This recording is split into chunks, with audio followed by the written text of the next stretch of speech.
Et c'est ce jour-là, ce matin, le 22 mars au matin. Le 22, ça a été le déclenchement de l'instruction. Dès le matin à 8 heures, tout le monde savait que Moussa était fini. Moi, mes prédictions dès le mois de janvier étaient claires. On pouvait le faire partir. Et j'ai eu raison. Mais quand Moussa est parti, personne ne m'a demandé quoi que ce soit. C'est comme tout était fini. Mais les gens savent qui est qui. Et j'ai continué à travailler au sein de l'AIM. Moi, je me suis battu pour que les élèves restent en classe, mais je me suis battu pour faire passer les revendications de l'AIM avec une implication que vous ne pouvez pas comprendre, en fait. Parce que le message caché est que j'étais même secrétaire général de l'AIM quand Zrawana l'était la première fois. C'est moi qui. Zrawana était mon prêtre, non. J'avais dit, je suis secrétaire général. J'ai été élu à l'unanimité par le congrès extraordinaire à la suite de l'éviction de Issa Mariko, de Sangaré et de Tal, qui était pour cette histoire de méga concert de détournement. L'AIM est d'ailleurs la seule organisation à avoir fait le nettoyage dans ses rangs après la chute de Moussa Traoré pour corruption.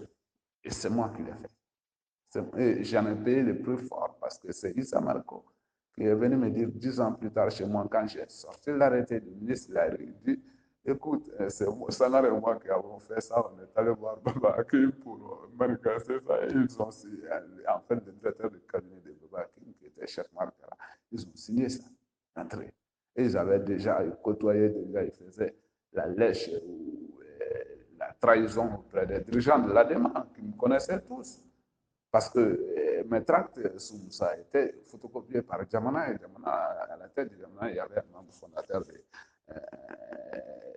l'ADEMA. Alpha même lui a fondé Djamana. Aussi, il n'y avait pas que Alpha, ils étaient même deux.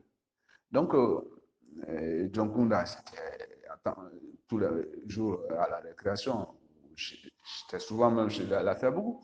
Il était mon prof de maths. Il était très proche et ami. Et bon, donc j'étais connu. Donc, après le 5 avril, les élèves étudiants sont allés pour l'Assemblée nationale. Moi, j'ai fait une déclaration sur toutes les radios, je l'ai signée à mon nom, comme j'ai signé la déclaration de l'AIM le 22 mars, adressée à l'armée, diffusée dans tous les camps. Toutes ces déclarations sont dans les archives de l'AIM. D'ailleurs, les étudiants de Turquie m'ont demandé de faire une vidéo sur les histoires de l'AIM, sur la révolution, parce que je suis le mieux placé. Personne au Mali, ni sur terre, ne peut parler de la révolution tel que je peux le faire parce que j'étais au four et au moulin, à la conception, à l'exécution, et au plus haut sommet, à tous les niveaux, sur le terrain, dans les bureaux, officiellement, officieusement. Voilà. Et après l'incendie de l'Assemblée nationale le 5 avril 1993, il était clair que le divorce était consommé entre l'ADEMA et l'AEM, surtout entre moi et mes anciens amis ou mes anciens camarades sous Moussa. Parce que quand ils sont venus au pouvoir, sinon, moi, j'ai fait voter les gens pour Sangaré, pour l'ADEMA en 92 ou pour Alpha. J'étais un peu plus proche d'eux que du SNID ou d'autres formations. Mais même si je connaissais tout le monde me connaissait parce que justement, c'est moi qui répondais au nom de l'AIM pendant les 4 jours de la Révolution. Personne n'a vu Oumar.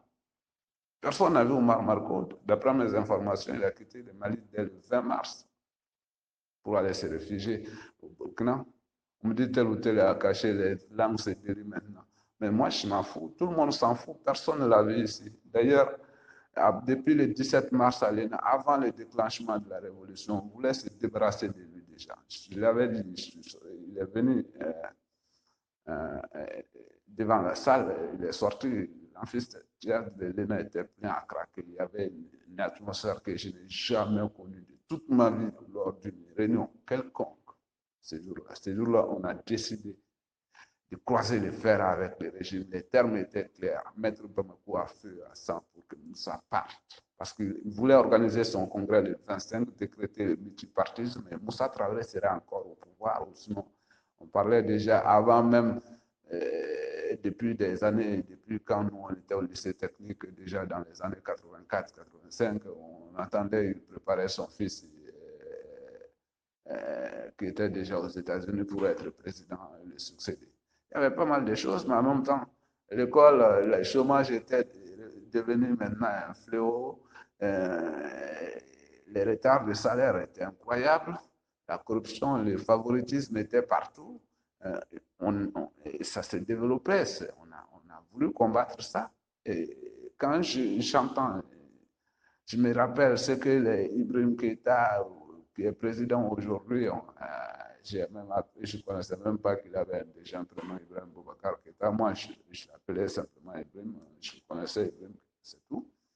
Dionkunda ou d'autres, Mantini, Mantini Gara qui a dit à l'Assemblée nationale en 2001, lors de l'anniversaire du 26 mars, c'est grâce à moi elle a fait la politique parce qu'elle m'a entendu dire aux femmes de sortir. Moi, je suis le seul à sortir avec un micro à Bamako pendant la Révolution.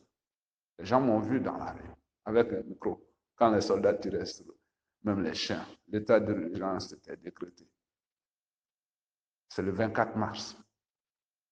Les corps de nos camarades se décomposaient dans la morgue depuis 2 jours, 3 jours. Depuis le 22, c'était un carnage.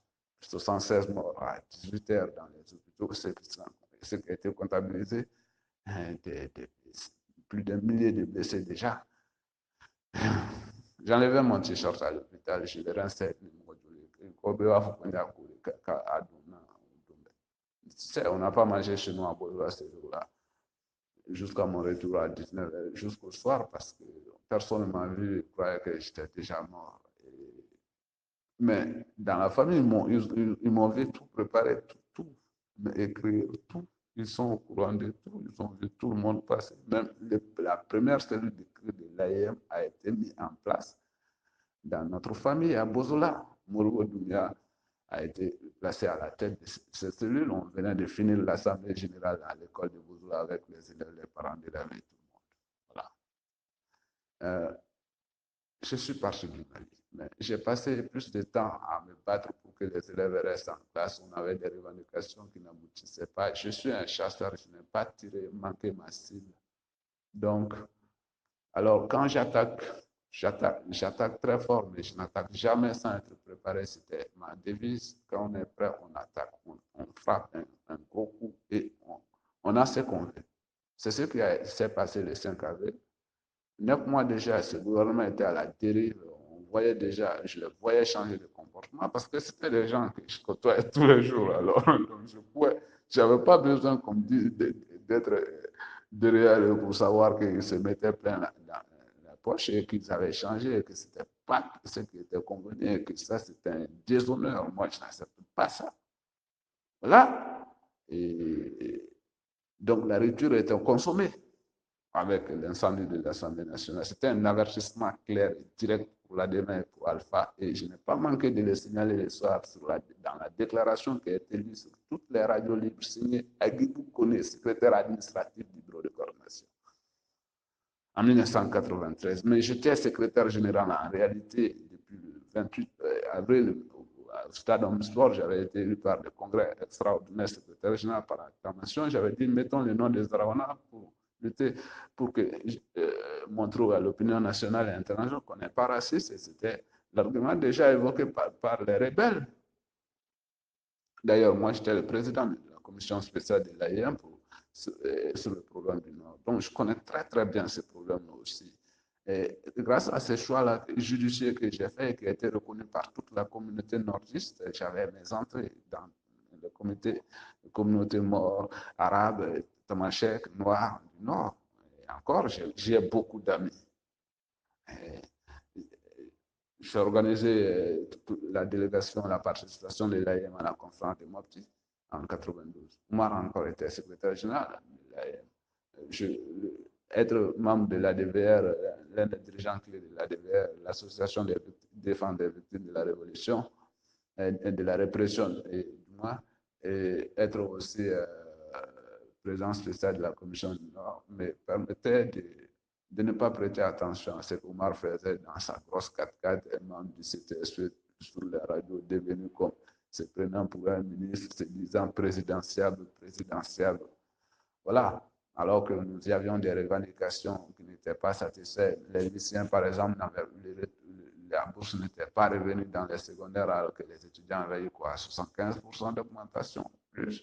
Et voilà. Et il fallait négocier ça, il n'a rien fait. C'est moi qui ai négocié tout ça. Le jour où la bourse des secondaires a été attribuée, j'ai pris cette décision seule avec le premier ministre Manasako. Je lui ai demandé le matin, dit combien vous avez comme argent pour ceux qui ont 12 de moins et plus, parce que vous ne voulez pas donner de bourse à ceux qui ont 50 et plus. L'AIM demande qu'il y ait une année de solidarité, parce qu'il y a eu 91 l'année et que ça a fait baisser chuter les moyennes. Moi-même, j'avais eu 11,87 à l'ENU en deuxième année en 1991, sachant bien que je n'ai pas étudié dans la deuxième moitié de l'année 90-91 à cause justement de la révolution, sa préparation, son exécution et tout ce que j'ai mis là-dedans comme énergie mentale, morale, physique. Et après ce qui était advenu dès le 26 mars, je ne savais pas si je devais marcher à la bourre du travail sur les militaires ou si je devais les applaudir. Je sais, parce que moi, j'étais dans la commission de négociation mise en place par le ministre de la Défense. Je sais que tous les officiers supérieurs étaient au courant de ce que Moussa allait faire. Moi-même, j'étais au courant. Le 13 février 1991, à la bourse du travail. Il était secrétaire aux relations avec l'université scolaire et universitaire de l'Union nationale des jeunes du Mali, de la jeunesse du parti de Moussa. Moi-même, j'ai été secrétaire général de l'Union nationale des jeunes du lycée de Bougouni. Ça m'a été, je l'ai détrôné là-bas, à mon arrivée, à mon retour à Bougouni. Et, entre parenthèses, donc, je suis parti du Mali parce que tout le monde voulait finalement que je parte du Mali après. À l'AM, on m'appelait dictat. On m'appelait dictat, je me battais pour qu'on reste dans les classes. C'est ce que j'ai fait, il n'y a jamais eu d'année blanche. Mais quand j'ai tourné le dos, ils ont arrêté tous les responsables de l'AIM en février. 2 mois après, je leur avais dit, les gars, je vous donne 6 mois, vous allez tous en taux. Parce que vous ne travaillez pas. Vous n'anticipez pas sur les gestes de l'adversaire. Vous n'anticipez pas ce que l'ennemi prépare. Vous n'êtes pas dans la tête de l'ennemi. Vous n'êtes pas des guerriers, vous n'êtes pas des stratèges. Vous êtes des justeurs. Prenez le titre de responsable de l'AIM comme un honneur, ce n'est pas un honneur, c'est une charge, c'est une lourde responsabilité, c'est une pression. Moi qui avais aussi les parents des victimes, les victimes en face de moi en tant que responsable de l'ADVR, j'avais plus de pression encore que n'importe quelle personne sur terre parce que ils étaient avec moi sur le terrain. Ceux qui connaissent encore l'histoire, les plus proches, qui m'ont vu préparer ça, qui m'ont vu les diriger et qui finalement, quand ça ne va pas, ils se tournent vers moi. Et je suis obligé de me battre, je suis obligé de me battre. Voilà pourquoi je me suis toujours battu en fait, même si je n'ai pas fait de publicité sur mes actions, parce que parfois, dans la position que j'occupe ou que j'ai occupée, être connu, c'est bien, mais d'une certaine manière aussi personnaliser la chose alors qu'on a besoin de tout le monde, c'est pas bon. C'est pas une bonne stratégie pour un chef de guerre, pour un général, parce que nous étions une armée, nous étions disciplinés. On m'appelle dictat parce que justement, c'est ce que j'ai dit à Moussa à sa libération. Moi, j'essaie de réfléchir comme un militaire. On n'a pas les armes. Mais qu'est-ce qu'un militaire fait? Je sais qu'ils allaient faire un dégât monstrueux. Et ce dégât-là allait dégoûter tellement la population que ça ne serait fini pour Moussa. Et j'en ai eu la confirmation le vendredi 22 mars 1991. C'était un vendredi. C'était un mois de Ramadan. Mais Mouachima, c'est le Bamako. Fernando, Mr. Bala. Non, Suguba, côté. Sukukden disparura jɔ complètement de bɛ taama ka na bɛɛ kun ye cendre de. D'ailleurs, j'ai échappé à une explosion d'une bouteille de gaz là-bas et qui a pris juste Yaya Kaba qui était directeur de la région du plan sur la tête. Kanyech. Ça, c'est une routine que j'ai côtoyée encore dans la DVR. C'est une longue histoire. Donc, j'occupais une position spéciale, unique, et j'ai fait des choses. Tout ça, c'était pour le pays. Et c'était pour empêcher les gens de faire des bêtises, mais c'était aussi la volonté d'aller de l'avant, d'améliorer les choses. C'est pour ça que j'ai dit que, bon, au Premier ministre, si vous avez 4 milliards, par exemple, pour tous ceux qui ont 12, bien. Tous ceux qui ont 4 milliards, on les prend, on les divise. Au lieu que chacun ait 30 000 avec 12 mois, à partir de 12, chacun aura 26 500. On a réglé le problème comme ça, les secondaires ont eu la bourse. Alors qu'ils étaient opposés à toute forme de négociation depuis le départ de Moussa. Oumar a traîné avec ce problème. Il a même organisé des marches lui-même, le membre du CTSP, pour ce problème de bourse. Mais c'est incroyable. Quand on est responsable, parfois, il faut savoir être pragmatique, faire des choix. On était dans une transition, on n'avait pas d'argent. Ce régime qui venait de partir faisait des mois sans payer. Déjà, c'est ça. Les fonctionnaires, et nous sommes en train de venir augmenter les dépenses de l'État en introduisant la bourse des secondaires qui avait été supprimée 10 ans plus tôt. Et c'est une dépense. Bien sûr, nous sommes des jeunes. Bien sûr que mais nous sommes des Maliens, nous sommes des citoyens. D'où cet argent vient. Moi, j'ai toujours été quelqu'un qui réfléchit toujours jusqu'au fond, jusqu'au bout des choses, quel que soit le sujet, même sur le sujet de Dieu ou de la foi, n'importe quel problème. Alors, je dis d'où vient cet argent? Mais ça vient de nos poches, de nos parents, des poches de nos parents. D'ailleurs, c'était notre argument sur la table de négociation.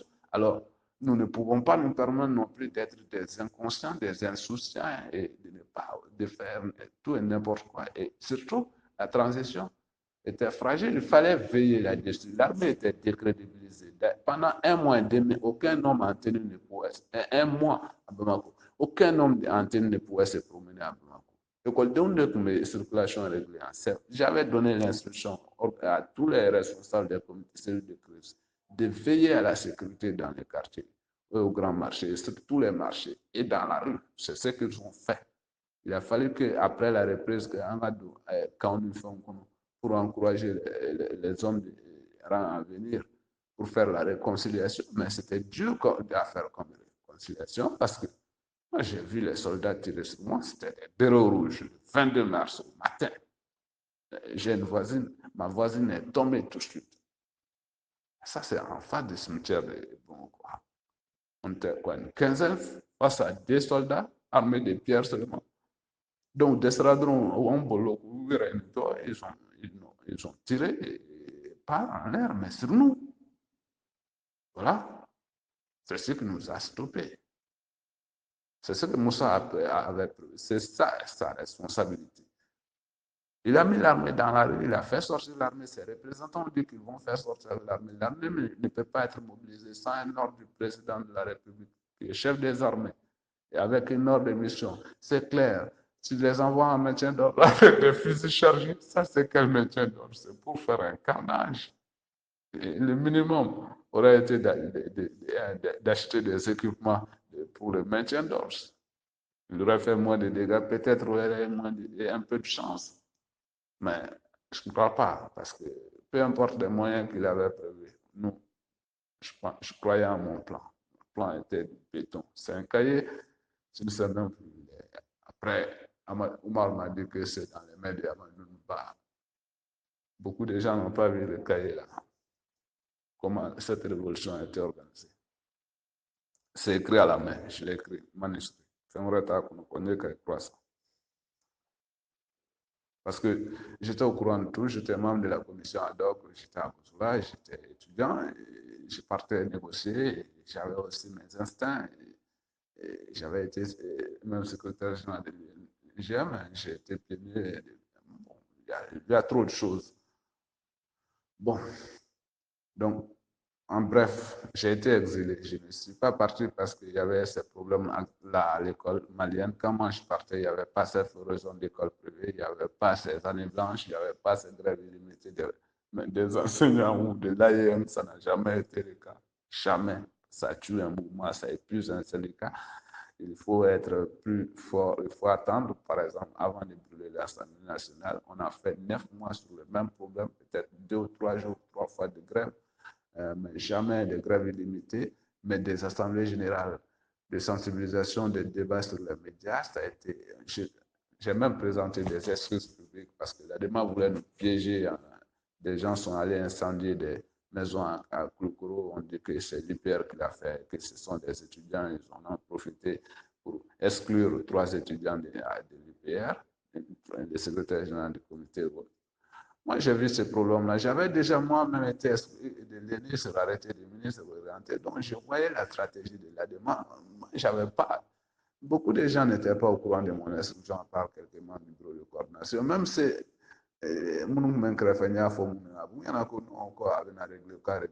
mais c'était une décision officielle, mon exclusion de l'ENI, mon orientation forcée, contraire à toutes les lois, en fait, de ce pays, révolution ou pas. D'ailleurs, moi, j'ai refusé de passer à l'ENI en 91 avec 11,87 de moyenne, qui m'a été proposé par quelqu'un qui m'a donné quoi, 1,50 en maths. Un ami qui était un prof. Je dis, mais tu te fous de moi? Il m'a montré ma feuille, je ne pouvais pas lire. Je n'ai pas eu un 50. Même 5 en maths, j'avais les 12 de moyenne, je passais à l'ENI sans négocier, sans dire que j'ai bénéficié de la générosité ou que la lutte que j'ai faite pour le Mali m'a servi à passer à l'école. On me retenait, il faut que Djengouli, jamais. Il ne faut pas mélanger. Ce n'est pas parce que je me bats pour l'AIM, je me bats pour le pays que je dois être favorisé à l'école et qu'on doit me faire passer. Je respectais mes camarades de l'ENI aussi pour ça. Ne pas dévaloriser leur diplôme. Notre diplôme, que c'est notre diplôme, mais pas. Ça, ce serait grave. L'ENI était la destination presque de tous les étudiants de la sous-région, ou même de l'Afrique centrale. Il y avait plus de Nigériens et de Burkinabés réunis que de Maliens dans notre classe, par exemple. Alors, ceux qui sont au courant de mon départ, c'est Alpha. C'est Alpha Konaré qui a décidé ça avec Mitterrand. C'est à travers Madinatal et Hubert Védrine qui était conseiller diplomatique de Madinatal. Voilà. Et par l'intermédiaire, c'est lui qui m'a remis les dossiers et qui m'a même dit d'amener une photo, qui m'a dit de me présenter au consulat et qu'il y a déjà qu'ils sont au courant que mon visa est prêt. Ça, c'est le premier ministre Abdoulaye qui m'a dit aussi, c'est dans ce jour, il faut partir. Ça a été précipité parce que ça faisait des années, plus d'1 an déjà que ça, c'était le plan de la demande. Ils voulaient me bouger, me faire bouger du pays, en fait. Parce qu'ils ont vu qu'ils m'ont fait bouger de l'année croyant qu'aller me faire isoler à l'NPT, que ça changeait quelque chose. Je ne suis même pas allé à l'NPT une seule fois, à part prendre ma bourse 2 fois, mais jamais dans une salle de classe. C'était pas, il était hors de question, mais je voulais aller à l'ENA, je voulais rester au Mali. À défaut, je voulais aller par mes moyens en Côte d'Ivoire, à Abidjan d'abord, et éventuellement à Dakar. Mais jamais je voulais être loin du pays. Et ce serait terrible l'exil. J'aurais tout à reprendre. Tout. J'avais une base dans ce pays, partout au Mali. Partout.